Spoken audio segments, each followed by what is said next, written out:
Hi all. పూర్ణిమ ఇక అలానే కళ్ళు తిరిగి కింద పడిపోతూ ఉంటే ఒక్కసారిగా చైత్ర భయపడుతూ అమ్మా అమ్మ అని చెప్పి పిలుస్తూ ఉంటుంది. ఇక ఆనంది వెంటనే పూర్ణిమని కుర్చీలో కూర్చోబెడుతూ ఉంటుంది.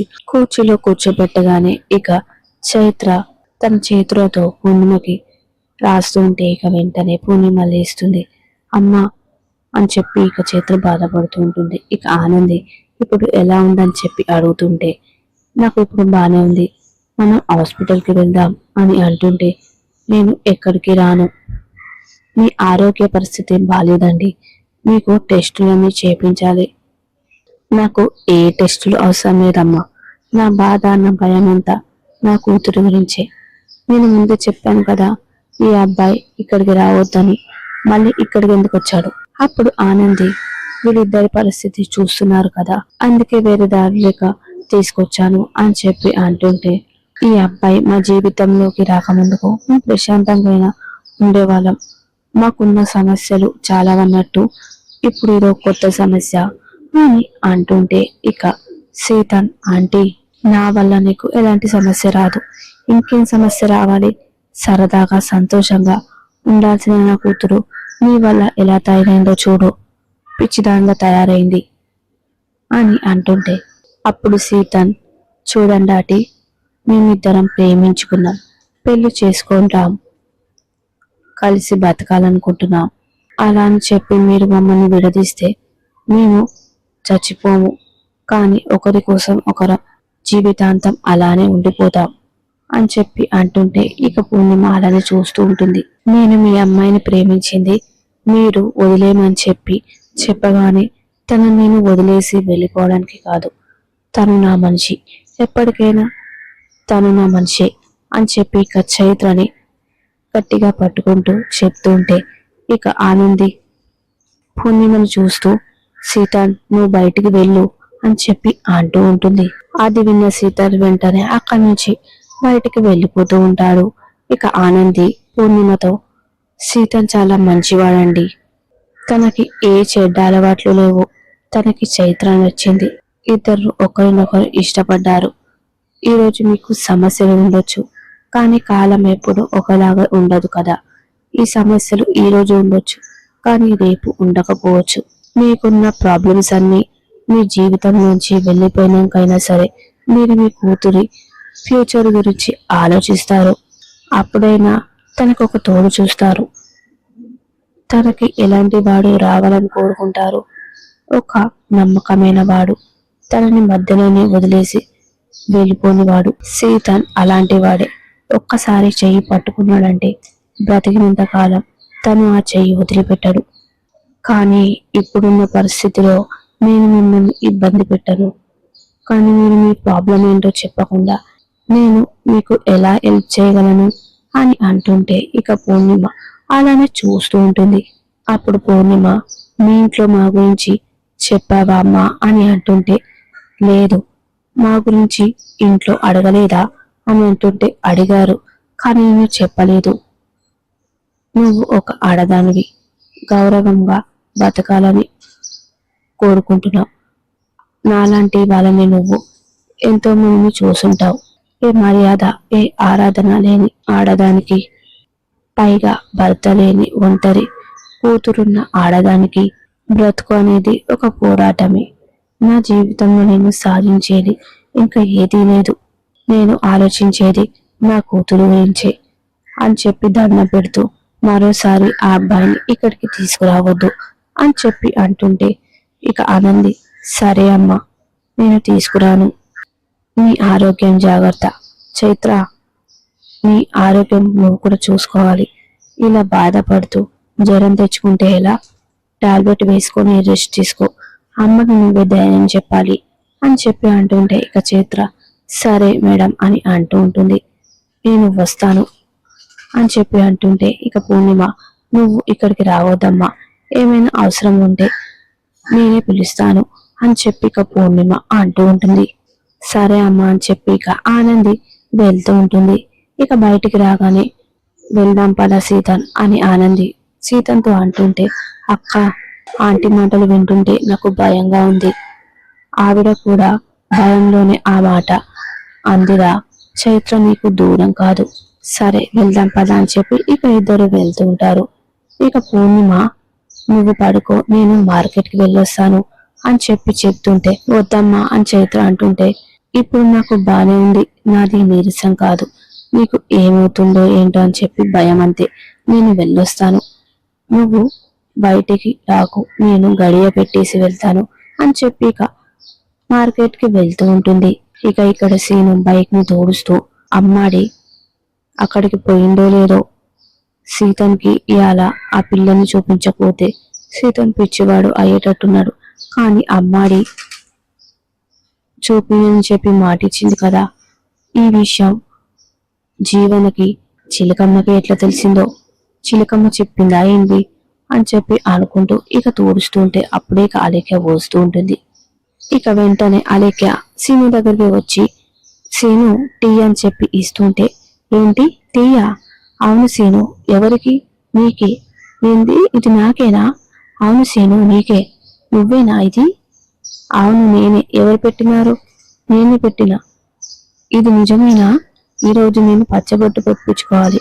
నువ్వు ఎప్పుడైనా నాకు బువ్వ పెట్టినావా? లేదు. ఈరోజు టీ ఇస్తున్నావేంటి? నువ్వు పచ్చబొట్లు పొడిపించుకుంటే నీ ఒళ్ళంతా పచ్చబొట్లే ఉంటాయి. నువ్వు గిట్లా అంటుంటే నాకు ఒళ్ళంతా గిలిగిలి పెట్టినట్టే ఉంది అని చెప్పి అంటూ ఉంటాడు. నువ్వు నా కోసం కష్టపడ్డావు కదా, నీకోసం నేను ఇంత కూడా ఆలోచించకూడదా?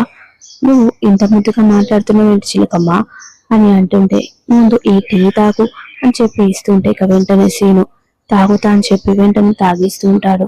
ఎట్లా ఉంది అని చెప్పి అంటుంటే, ఇది మా రాములవాణి పానకం లెక్కుంది. ఏంది అంత తీయగా ఉందా?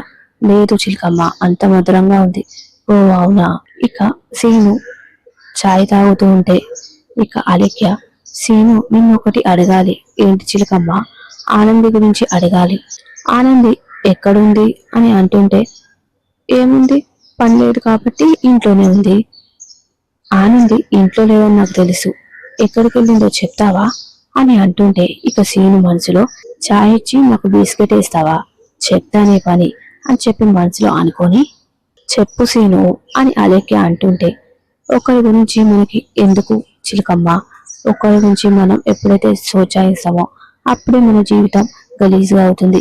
ఇప్పుడు మనకి వేరే వాళ్ళ గురించి అవసరం లేదు. నువ్వు నాకు ఛాయ్ ఎందుకు ఇచ్చినావో నాకు ఇప్పుడు సమజ్ అవుతుంది. నేను నీకు చెప్పిన మాట నీ దోస్తుకు చెప్పు అని చెప్పి ఇక ఛాయ్ గ్లాస్ ని అలేఖ్య చేతికిచ్చి మండి మీద అక్కడి నుంచి బాయ్ అని చెప్పి వెళ్ళిపోతూ ఉంటాడు. ఇక అలేఖ్య, వీడు బండ సీను కాదు, తెలివైన సీను, మాయ మాటలకి పడే రకం కాదు, ఆనంది ఏం చేస్తుందో తెలుసుకోవడం ఎలా అని చెప్పి మనసులో అనుకుంటూ ఉంటుంది. ఇక సునంద కారులో వెళ్తూ సింహాద్రి పద్మమ్మ చెప్పిన మాటలు గుర్తు చేసుకుంటూ ఉంటుంది. ఇక గుర్తు చేసుకుని ఆనంద పడిపోతూ ఉంటుంది. ఒక్కసారిగా డ్రైవర్ ఇక కారు ఆపడంతో ఏమైందని చెప్పి సునంద అనగానే, చూస్తాను మేడం అని చెప్పి ఇక వెంటనే కింది దిగి చూస్తూ ఉంటాడు. ఇక సునంద కారు దిగి శుభమా అని చెప్పి షాపింగ్ కి వెళ్తే, ఈ అశుభం ఏంటి, దీన్ని నేను ఎలా అర్థం చేసుకోవాలి అని చెప్పి మనసులో అనుకొని ఎవరితోనో ఫోన్లో మాట్లాడుతుంటుంది. అప్పుడే ఇక పూర్ణిమ అలా నడుచుకుంటూ మార్కెట్ కి వెళ్తూ ఉంటుంది. ఇక సునంద ఒక్కసారిగా పూర్ణిమను చూసి అలానే షాక్ అయి ఇక పూర్ణిమ వెనకాలే వస్తూ ఉంటుంది. ఇక పూర్ణిమ దగ్గరికి వస్తూ తన ఎదురుగా వచ్చి నిలబడడంతో ఒక్కసారిగా పూర్ణిమ సునందను చూసి అలానే షాక్ అయి చూస్తూ ఉంటుంది. ఇక సునంద పూర్ణిమతో, ఎలా ఉన్నావు, బాగున్నావా, మా ఆయన నీకు ఫోన్ చేస్తున్నారా? మా ఆయన నేను కలవడానికైతే రారులే, ఎందుకంటే ఆయన అడుగు కూడా బయటికి పెట్టడం లేదు. నీకు బాగా ఇబ్బందిగా ఉన్నట్టుంది, మా ఇంటికి వస్తావా అని చెప్పి అనగానే ఇక పూర్ణిమ అక్క అని చెప్పి అంటూ ఉంటే ఇక వెంటనే సునంద పూర్ణిమ చెంప పగలగొడుతూ ఉంటుంది. ఇక కోపంగా సునంద, ఎన్నిసార్లు చెప్పాలి నీకు నన్ను అలా పిలవద్దని, నన్ను చూసి భయపడుతున్నట్టు ఎందుకు నటిస్తున్నావు, ఊరు వదిలి పోవి అన్నాను, సరే అని చెప్పి తప్పించుకున్నావు, మళ్ళీ చేయాల్సిందంత చేస్తున్నావు, అందుకే నేను చేయాల్సింది నేను చేస్తాను. నీ గురించి మా పిల్లలకి ఇంట్లో వాళ్ళకి తెలిసే ముందు, ఈ ప్రపంచానికి తెలిసే ముందు నేను నిన్ను చంపాలి, నువ్వు చావాలి, అని చెప్పి అనగానే ఒక్కసారిగా పూర్ణిమ షాక్ అయి అలానే చూస్తూ ఉంటుంది. ఇంతకు ముందు ఇలానే చెప్పావు, కానీ నువ్వు వెళ్ళలేదు, ఇప్పుడు కూడా అదే చెప్తున్నావు అని అంటుంటే, ఒక్కసారి నేను చెప్పేది వినండి. మీరు చెప్పినాక నేను ఊరికి వెళ్ళిపోదాం అనుకున్నాను, బ్యాగ్ కూడా సర్దేసుకున్నాను, కానీ అనుకోని కారణాల వల్ల వెళ్ళలేకపోయాను అని చెప్తుంటే, ఇక సునంద, నీ ప్రియుడు నీకు ఫోన్ చేశాడా? ఇన్ని రోజుల నుంచి మనం కలిసాము, ఇప్పుడు కూడా ఆ సునందకి తెలియకుండా మనం కలుసుకుందాం, ఎక్కడో ఒక చోట నువ్వు ఉండు, మన ఇద్దరం కలుసుకుందాం, సునందని మోసం చేద్దాం అని చెప్పాడా అని అంటుంటే, నాకు ఎవరు ఫోన్ చేయలేదు, నన్ను ఎవరు ఫోన్ చేసి ఆగమని చెప్పలేదు, మరి ఎందుకు పోలేదు అని అంటుంటే, నా అదృష్టం బాలేదు, మేము వెళ్ళిపోతున్న సమయంలోనే మాకు దొంగతనం కేసులో జైలుకి పోవలసి వచ్చింది, ఎవరో ఒక అమ్మాయి దయ వల్ల మేము బయటికి వచ్చాము అని చెప్తూ ఉంటే, ఇక సునంద కోపంగా, కట్టుకథలు చెప్పాలంటే నీ తర్వాత, నీ ప్రియ తర్వాత ఎవరైనానే, నువ్వు చెప్పేది ఏది నేను నమ్మను అని అంటుంటే, లేదండి నిజంగానే దొంగతనం కేసు మా మీద పడింది, పోలీస్ స్టేషన్కి తీసుకెళ్లారు, కేసు రాశారు, ఎఫ్ఐఆర్ కూడా ఫైల్ చేశారు, ఆ కేసు అయిపోయేంత వరకు నేను ఈ ఊర్లోనే ఉండాలి అని అంటుంటే, వాళ్ళవి లాక్కోవడం నీకు ఫస్ట్ నుంచి అలవాటే కదా అని చెప్పి అనగానే, ఇక ఇక పూర్ణిమ కోపంగా, నేను ఏ దొంగతనం చేయలేదు అని అంటుంటే, దొంగ బుద్ధి ఉన్నదానివి, నువ్వు దొంగతనం చేయలేదంటే నేను నమ్మాలా? కేసు అయిపోగానే మేము ఈ ఊరు వదిలి వెళ్ళిపోతాం, ఇంతకు ముందు ఉన్న ఇల్లు కూడా మేము ఖాళీ చేశాం, ఇప్పుడు వేరే ఇంట్లో ఉంటున్నాం, ఆ అడ్రస్ గురించి మా ఆయనకి చెప్పావా? లేదు, ఎవరికి నేను చెప్పలేదు, నేను నమ్మను, నమ్మకం అనేది చాలా విలువైనది, అది నీలాంటి వాళ్ళ దగ్గర పోగొట్టుకోదలుచుకోలేదు, నువ్వు ఎలాంటి చెడు ఆలోచన లేని ఆడదానివి అయితే మళ్ళీ ఇక్కడికి రావే, నువ్వు ఇక్కడికి వచ్చావంటేనే అర్థమవుతుంది నా భర్తని నన్ను దూరం చేయడానికి అని అని చెప్పి అనగానే, ఇక్కడ పూర్ణిమ అలానే చూస్తూ ఉంటుంది. గతంలో నువ్వు మా ఆయనతో చేసిన సంసారానికి నేను నీకు డబ్బులు కట్టాను, దానికి వెల కట్టి నేను డబ్బులు ఇచ్చాను, దానికి నువ్వు నా మీద కోపం పెంచుకొని మనసులో పగతోనే ఇక్కడికి వచ్చావు, అందుకే మా ఆయన్ని నాకు దూరం చేయాలనుకుంటున్నావు అని చెప్పి అంటుంటే, ఇక పూర్ణిమ శకల్ అలానే చూస్తూ ఉంటుంది.